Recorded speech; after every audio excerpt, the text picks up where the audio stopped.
Lo mhlangano obandakanya amanxusa nomphakathi uza ngesikhathi lapho umhlaba usovalweni kulandela ukuboshwa kukamengameli waseVenezuela iMelika. The unilateral military strikes carried out by the United States of America against Venezuela and the abduction of President Nicolas Maduro and his spouse from the Venezuela territories to stand trial in the United States points us back to what Mandela meant when he spoke of the dangerous times haunting the world. Umengameli weNehawu uMike Shingane uthi lukhulu luyeza. There's no ambiguity what they are doing in Venezuela. Here in South Africa, we are not immune, Minister. They are coming very soon. There's no way they are not going to come if we continue to stick to the principle that is not a cloth that we wear and then tear it apart when adversaries arrive.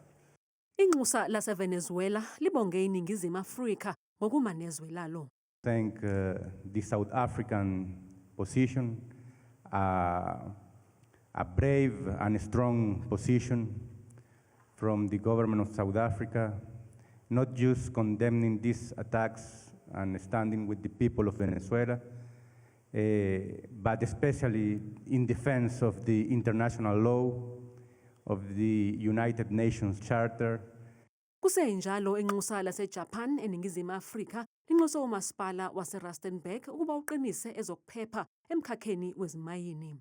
It is important that the local government as well as the central government please try to increase or improve the business environment, including the security issues or criminality issues.